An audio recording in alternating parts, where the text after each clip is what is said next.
আসসালামু আলাইকুম। Hi guys, আজকে আমরা সকাল সকাল ঘুম থেকে উঠে চলে গেলাম মাছ বাজারে।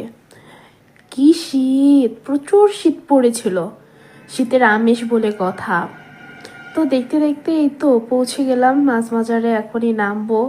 নেমে প্রথমে ঘুরলাম, দেখলাম। তো একটা বড় বোয়াল মাছ নিলাম, 3 কেজি হয়েছিল। পরে ওইটা বললাম যে দাদা কেটে দিতে, দাদা কেটে দিচ্ছিল। এই সাইডে আবার পাশের দোকানে দেখলাম বড় বড় কত পদের মাছ। তো একটা নিব কাতলা মাছ, ওই বড় কাতলা মাছটা জেতা। তো ওই মাছটা নিব ভাবছিলাম, পরে হ্যাঁ ওইটাই নিয়েছিলাম।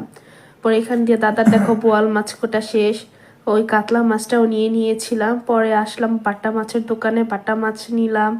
পরে কাঁকড়া, এটাও নেওয়া হলো।